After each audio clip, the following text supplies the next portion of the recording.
You are now tuned in to the Project 365 experience.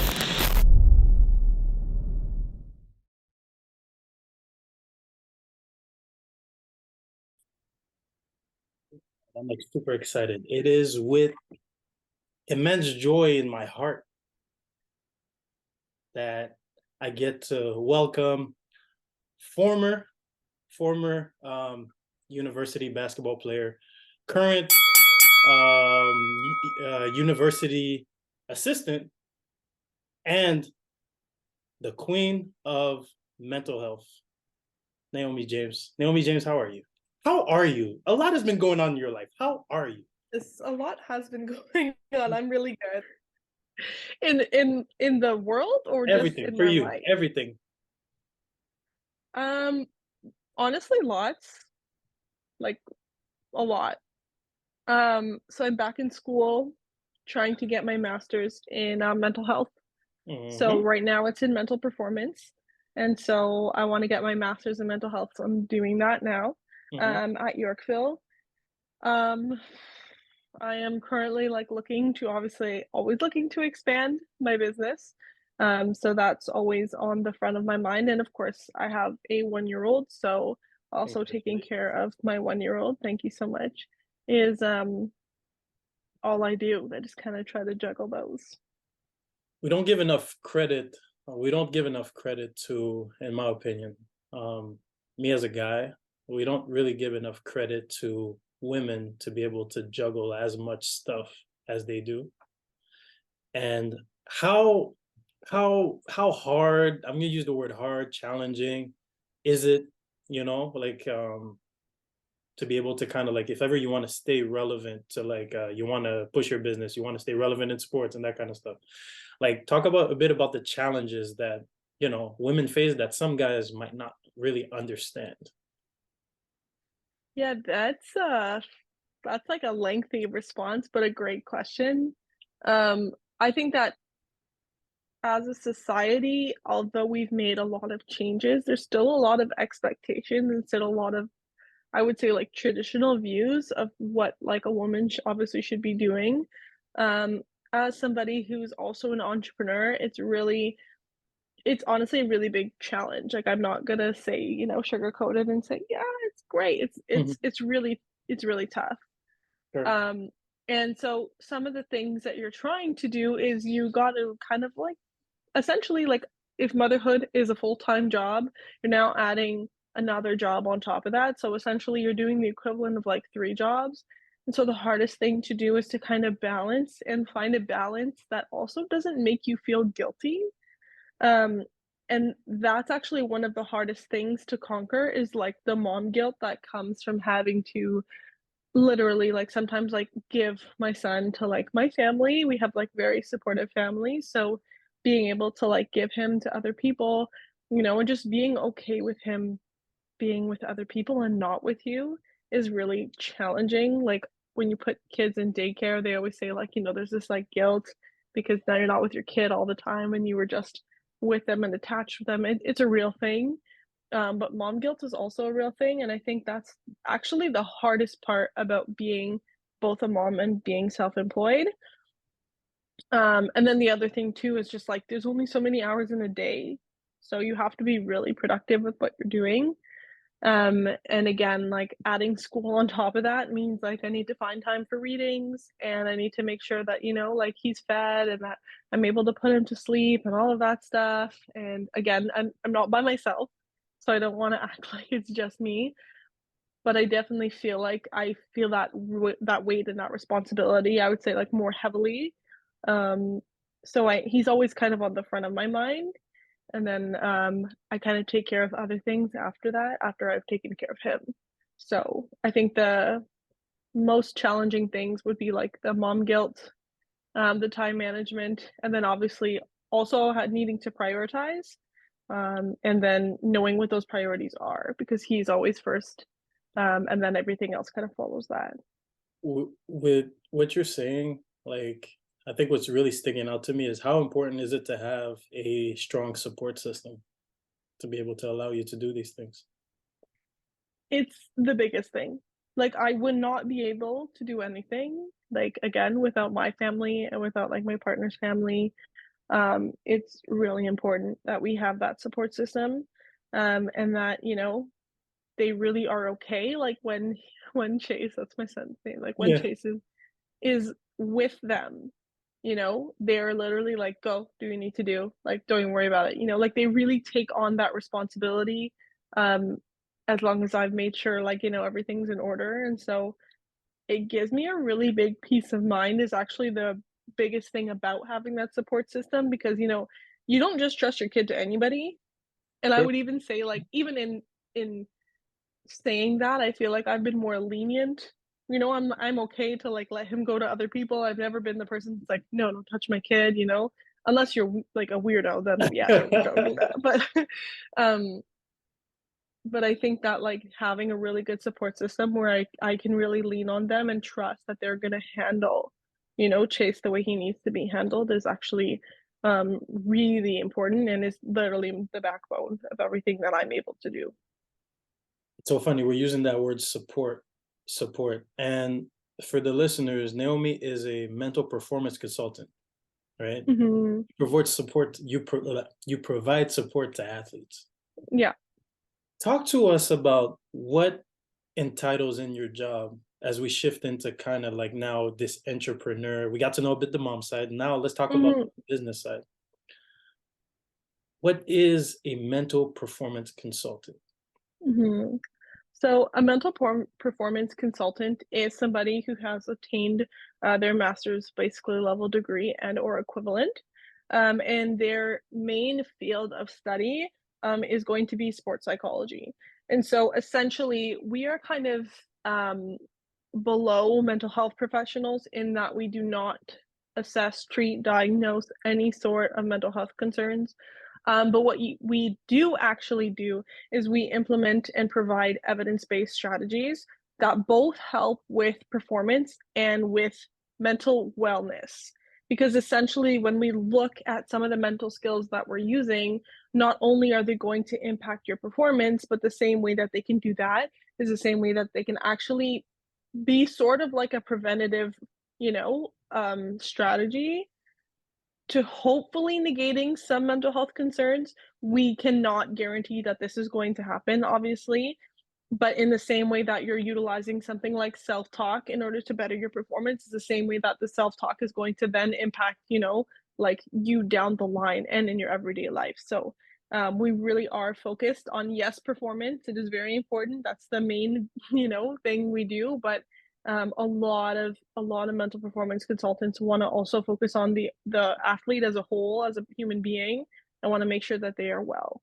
So that's what an NPC, that's what we call it, an NPC does. What trying to understand. So trying to relate it back to your playing career because you are a former player. Mhm. Is there some kind of relation into why you decided to go into this field and from your past playing career? Was there kind of like a link that was like, okay, I went through this and now it makes me even more want to be able to study it?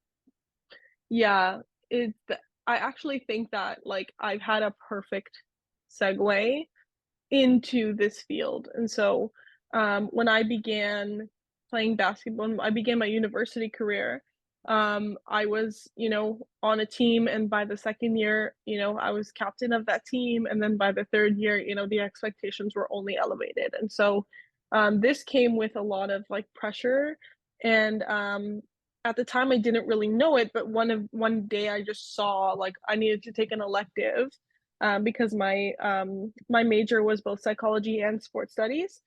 So I needed to take an elective, and I saw this sports psychology course, and I was like, okay, whatever. Like, right, the psychology behind sports. Like, let's just I do it. know, And like, I know exactly what you're talking about. This is like yeah, psychology. Yeah, might as well. I'm an yeah, like, yeah, athlete. like, it was just whatever. I just happened on it by chance, and like, it fit into our schedule, right? Because obviously, as an athlete, you kind of gotta merge and like shift your schedule around your practice schedule. And so it ended up fitting into my schedule and a couple of other of my players. So we were like, yeah, let's all take it. We're gonna go together, whatever. And I'll never forget this. I literally remember learning about perfectionism and how like you could be like a maladaptive perfectionist or you could be an adaptive perfectionist. And I remember like my teammate was like 3 like seats across, like or like beside me to my right. And I just remember we both looked at each other at the same time, like, bro, like this is literally us. We couldn't believe, and especially like I mean, I don't want to speak for her, but like I couldn't believe that this was even a thing and that I didn't know about it until now. So again, like I had gone through my first, second year, you know, I did what I needed to do. And then by my third year, I was like, okay, this is something that I really need to know about. And so that kind of like really like set the like kind of the path, to be honest, to where I am now, because I didn't even know that there was something that I could have done about it. I just thought, you know, that's just the way I am, you know, just have to figure out how to deal with it, but having no idea like as to actually how to do that was kind of like, I don't want to say it was like a hopeless situation, but like you don't actually see a way through it, right? You just kind of have to accept as it is. And so knowing that there was actually something that I could have done about it earlier on made me really just feel like I need everybody to know this, as many people that need it as possible, right? Because for me, physically, I was capable of doing anything you needed me to do. Like my Yeah. coaches used to Yeah. give me drills and I used to pick it up in like 2 seconds. And Yeah. like I could tell you what every play was and I could do everything in practice. Like I'd come down, like a girl would be sagging off me on the 3-point line. I was like, bet, I'm just going to shoot it. And then it would happen again. And then I'm just going to shoot it again. And I remember my coach would look at me and be like, where is this? Right? But it didn't translate onto the court. And so understanding the kind of perfectionist that I was and how it might actually impact my performance was huge. Damn. So okay.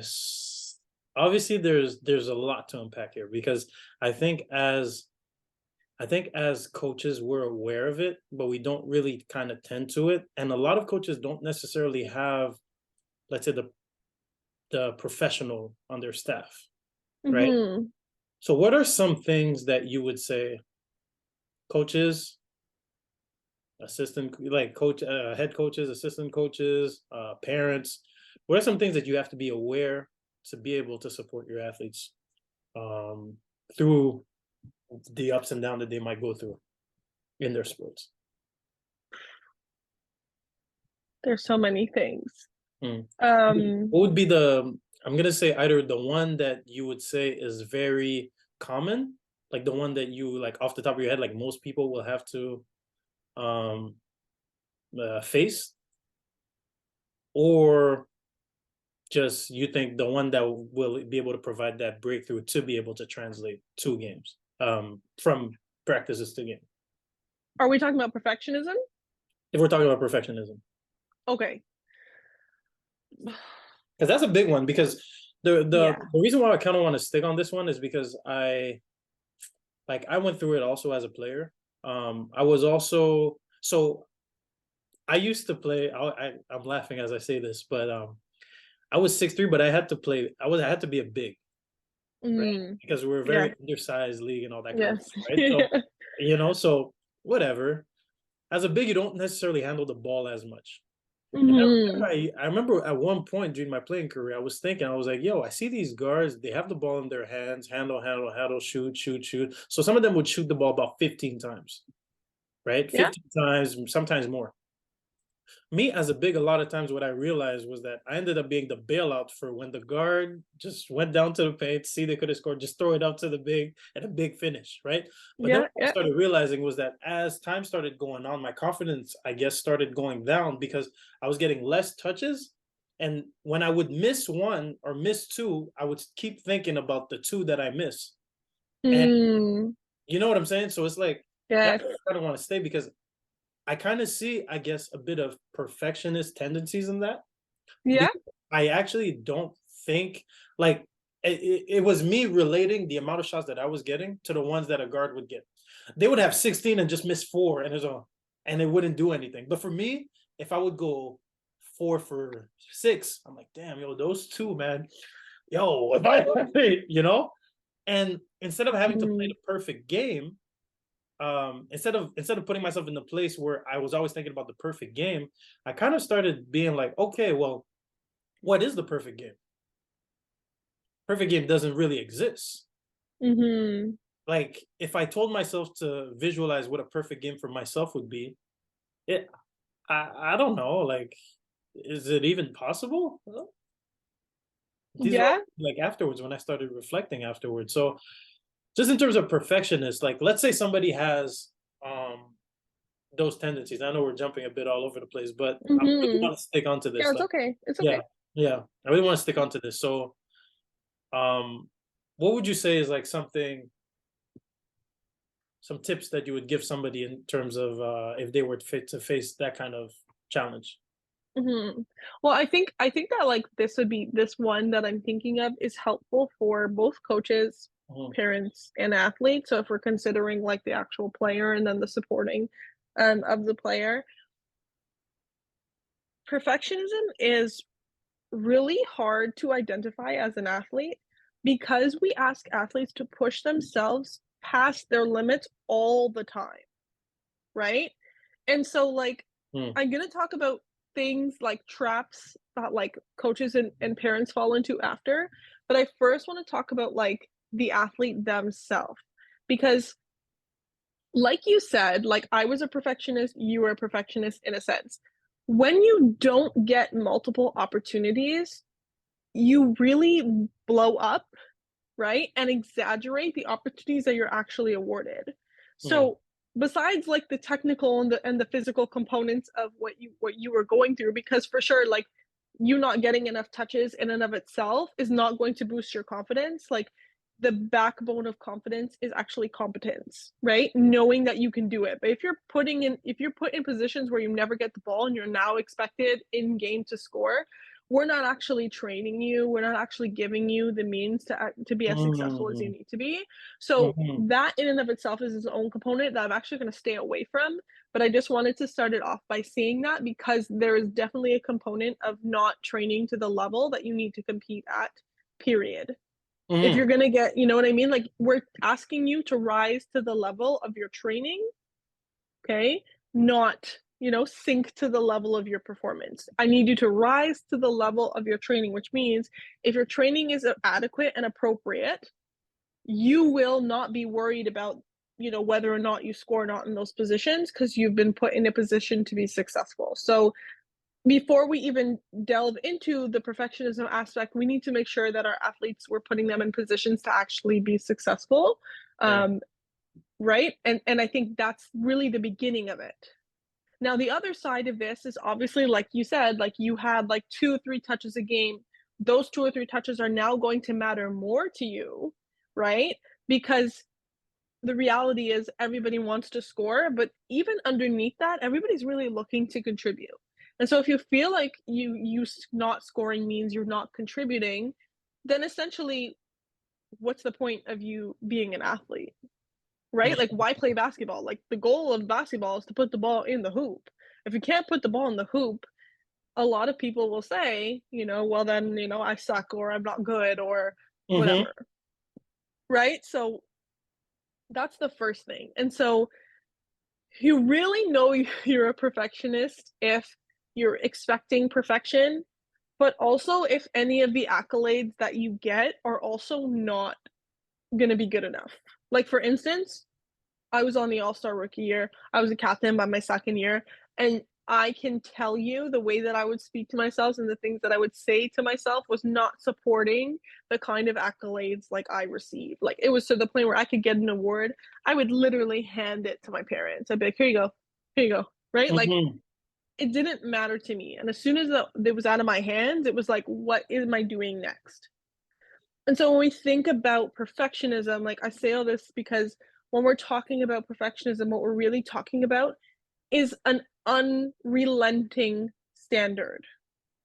mhm, Like if nothing you do, even when you achieve it, is good enough, you are likely a perfectionist. And so what I mean by this is one thing I like to do with my athletes is like I like to scale their performances.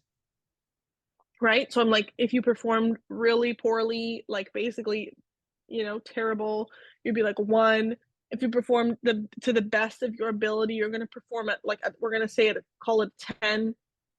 No athlete ever really reaches 10. I've seen athletes put like 9. I've seen athletes put like 8.5. I've never seen an athlete actually say that was a 10. And to your point, it's hard to say what the perfect game is. But where the unrealistic expectation comes from is the need to be a 10 every single time, even though your performances have indicated that that's not the case. And the reality is, you could have played the best game of your life. You'll You could never be like, we call never it like feel like you're a 10. flow. You're never going to get to a 10. You're always going to have something, right, that you can work towards and you can improve. You know what? I had like 25 points, 10 rebounds, 3 steals, but I had that 1 turnover. And so a maladaptive perfectionist is going to hone in on that 1 turnover and beat themselves down until they're basically like they take themselves out of the game. They're like, like really sad, and let's say temporarily, like, you could be depressed for a day, and that's okay. Like, you could be depressed for that day. And sometimes it makes you push harder, but even sometimes that in itself is not always healthy. And so there's like so many components to this, but Wow. I think understanding the difference between having high standards and having unrelenting standards is a very big thing. So if we go back to the scale, to say I want to be majority of my games, I want between a 7 and a 9, well, you're now giving yourself some flexibility, right? And you're acknowledging, like, this is where I am on a regular basis. But to say every performance needs to be a 10, that is unrelenting. That means nothing else is going to be acceptable. And even if you manage to somehow get to a 10, you would still find something that would cause you to be dissatisfied with your performance. And that's how you know your standards are unrelenting. And so that, knowing the difference between high standards and unrelenting standards, is a huge step in the right direction, regardless of whether you're doing it as the athlete, as a parent, or as a coach. Because what you need to do is we need to shift that kind of mentality, I would say, that kind of view, into something that's more realistic. Because essentially it's not realistic to have a 10 out of 10 performance every single time, especially in a sport like, I mean, any sport, but like in a sport like basketball, where literally it's everything split second. There's 4 other people on the court on your team, and then 5 other people on the other team, and everybody has an impact on the game and what you ate that day and how well you slept and who you spoke to and were you motivated and what happened the night before, were you doing homework. All of these factors, you have to control all of these factors in order to reach a 10. Yeah, It's a lot. it is. And it's also like, because you started talking about it a little bit. You said there's a lot of different things to juggle, right? You're talking about like I remember when I remember it was last summer, you came up and we were just talking about like expectations that the athlete has. Obviously, so and I just remember like me going back to my room and just drawing, like I started drawing like a little player, draw a little Mhm. player, and then the parents have expectation of the player, the coach has expectations of the player has expectation of himself. Now if you add social media, that's a whole other scenario. So like, I mean, in terms of just building those expectations, like how should players even like start looking at it? Because there's so many, like you said, there's so many spectrums that they have to balance. Mhm. So I guess my question is, what are, like, okay, so if we take the coaches, how can the coaches help, and how can the parents help, and how can players help themselves? Mhm. Couple things. So the first thing you want to do is, as a player, you want to actually compare you to you. This is the biggest problem that I have or that I think like a lot of athletes run into when we're trying to overcome some of this perfectionism. Because the reality is you're afraid of being less than perfect, and your expectation of being perfect, like you drew that little guy, sometimes it's not even you. Sometimes it's something you saw, or it's somebody who you like idolize or look up to, and that's great and all, but they're not you. And so this is going to require every athlete to understand their strengths and weaknesses, or challenges, I like to call them, first and foremost. But also, it's going to mean that you're going to need to find a way to look at the best version of you, right? You as a player, like what is, like Naomi as a player, like what is the best she can do, right? If we're pulling on her strengths, what is the best she can do, right? And then if we're needing to kind of like, improve some of her weaknesses or whatever, like we have to do that too, right? So that in and of itself, understanding, having that self-awareness to understand, okay, here are my strengths. How am I going to be my best every single day? That should be the expectation. And of course, I'm not even incorporating like your team culture, because that's something on a different level. Like when I'm working with teams, like there's a team culture, there's team standards, but like you have to have the standard for yourself. And the person who sets that standard has to be you, right? And it doesn't mean your parents and your coaches can't help you, because I think sometimes players really beat themselves down more than they need to. And I think like I'm a perfect example of that, but like I know so many athletes who will be like, "Oh, I'm not really good at this." And the coach will be like, "What are you talking about? You're great." So when the player figures out what they're good at, I always like them to like get them to talk to their coaches if they're comfortable, again, because obviously everything that I do is confidential. So none of anything gets back to the coach. But if the player's open to it, I like to have the players compare what they think their strengths and weaknesses are to what the coach thinks their strengths and weaknesses are, to what the parents think their strengths and weaknesses are, because you're going to get more of a level, an even level than what you might put. So if you feel like, if I'm like, I'm an okay shooter, but my coaches and my parents are like, "What are you talking about? Like you're a green light shooter. Like you I've heard this all my life." If you ask me what my level as a shooter would be, I would put like a 5 or 6. And I guarantee you people would be like, "She has a green light every single time. Shoot the ball." I literally heard it all the time. Just shoot the ball. She has a green light. It doesn't matter where you're pulling from. Just shoot the ball. Right? So sometimes our expectations or like our standards are not always where they should be, and sometimes we're actually not giving ourselves enough credit. And then there are the opposites where we think we're the best ball handler in the world, and we're going to go score like 25, we're going to be Kobe, you know what I mean, rest his soul, and like we're just gonna do that. And sometimes we need to reel it back without necessarily breaking down the confidence that athlete has had. So I think that like that's the main way that I think that athletes and parents can work and coaches can work together to sort of help the athlete find something that's more high standard as opposed to unrelenting standard.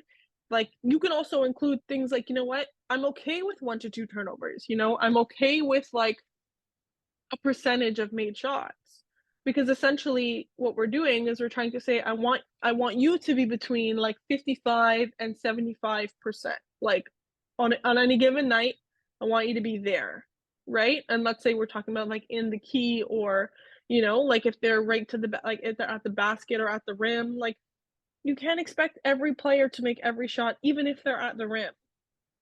Like we want to, and then they don't, we're like, "You're wide open," or "What are you doing?" But the reality is they're not going to make every shot. There's contact, there's lots of things, the angles, where they put the ball on the backboard, like all of these things come into consideration. So I think it's just like making sure that you're being realistic about what's, what you're actually hoping to accomplish. And then also having the parents and the coaches also helping you to kind of bring you down and level you out to kind of be like, okay, the average between these 3 is like, my skill is about like a ball handling is like a 7, shooting is like a 6.5. And then we can talk about, fine, you want to increase your standards, you want to get to the next level, you want to be a better version of you, let's increase your dribbling and let's increase your shooting by 5% or by 0.5. And then let's see if we can get your dribbling up another notch to where you feel more comfortable in X, Y, and Z situations. So you can definitely guide the athlete and support the athlete that way. But it is something where it's better when it's collaborative. And you can even include teammates. Teammates are also great sources. And actually it really creates that bonding between them. But making sure that you have like a legitimate real world view of you as an individual, and then making sure that you're striving towards being the best version of you. Those are the only two things that really matter when we're talking about like setting high standards as opposed to unrelenting standards. What's the one thing coaches can do? Obviously there's a big spectrum of things, but what's the one thing, if you had to just tell coaches to focus on one thing, what is one thing they could do to help their athletes? In general, or we're talking still about perfectionism? General.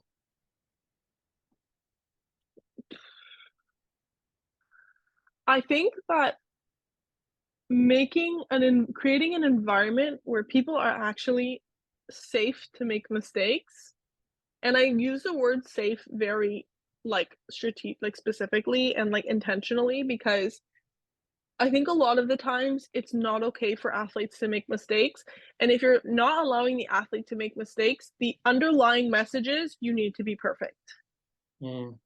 You're actually creating or assisting in the creation of these maladaptive strategies. Now, of course, there is some wiggle room here. Like, obviously, if the athlete is making the same mistake over and over and over again, like, of course, what are you going to do? Right? But one of the things that I really like is, and I don't remember where I heard it, so apologies if anybody's listening and this is theirs, but like, I've never seen a lot of coaches point somebody out and say, hey, like, oh, what a great mistake. Like, when do coaches ever say, like, what a great mistake? Because the reality is, mistakes are going to happen, and they're even going to happen in a game. And as coaches, you're not really trying to not make mistakes. What you're actually trying to do is you're trying to get them to be able to respond and recover, right? Because the game's so fast. There's no way a single mistake is not going to be made. And so in practices, yes, we want to be efficient. Yes, we want it to be as good as it can be. But you have to create an environment where people feel psychologically safe enough to make a mistake and know that it's not going to mean being torn down, you know what I mean? Like being called like names or anything, or like being pointed out, spotlighted in a negative way. We're trying to remove that kind of those kind of connotations and that kind of environment to create one that's more supportive. And so again, I say this because like, as somebody who's been around a lot of different coaches, like, I'm not saying that this has to be where you're like, oh, great, good job. You know, like you'll still get the like, hey, what was that? You know, like what were you trying to do there? You know, like that's not really what we're trying to do. So it's not that the language is going to be fluffy. It's just that when they make a mistake, you're okay to say, look, like you made a mistake. It's okay. How do we go about like adjusting? How do we make this correction? What are we doing so that this isn't happening again and over and over and over again, right? So that's more important than it is, you know, just the psychological safety aspect is probably like the most important thing in order to kind of help an athlete not only just find what the best version of themselves is, but also be in an environment where they actually are free to do so. Naomi James, you are a star. Where can, because obviously I could talk to you. I could talk to you to days, and some people might have some questions or might want to reach out to you. So where can people find you on social media? Yeah. So I have on Instagram, you can find me at Naomi James _MPC. And of course, you can always email me, Naomi at naomijamesconsulting.com. If you have any questions, you want to email me directly. But most people, it is easiest just to go to my Instagram. My website link is there. My email is there. And yeah, you can just ask me questions. I'm always happy to answer them. And just to finish off, what is one word that Naomi, the mental performance consultant, would tell Naomi, the athlete? Ooh, compassion.